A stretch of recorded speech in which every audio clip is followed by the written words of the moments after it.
Case second.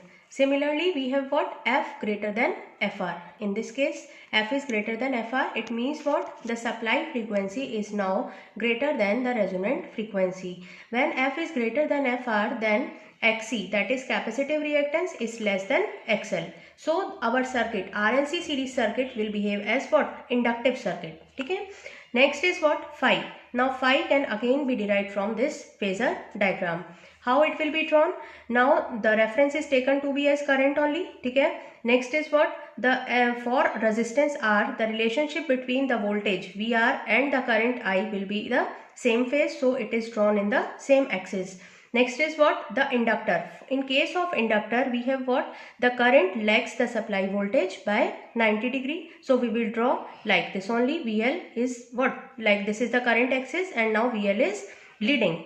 In case of capacitance, we have what? The relationship of current and voltage is what? The current leads the supply voltage across capacitor by 90 degree. So for this is the current axis. Now the VC will be drawn downward 90 degree like this only. Since in this case the circuit will behave as inductive circuit, so our resultant will be drawn on the upward side, on the inductive side. So this portion, this vertical portion will show that what? VL minus VC. So how phase angle can be derived? Phi, it can be written as tan inverse vertical component. Vertical component is what? VL minus VC. Then the component along the y-axis, and upon the upon the horizontal component. Horizontal component is what? VR along the x-axis. So our formula is what? Phi equals to tan inverse VL minus VC upon VR.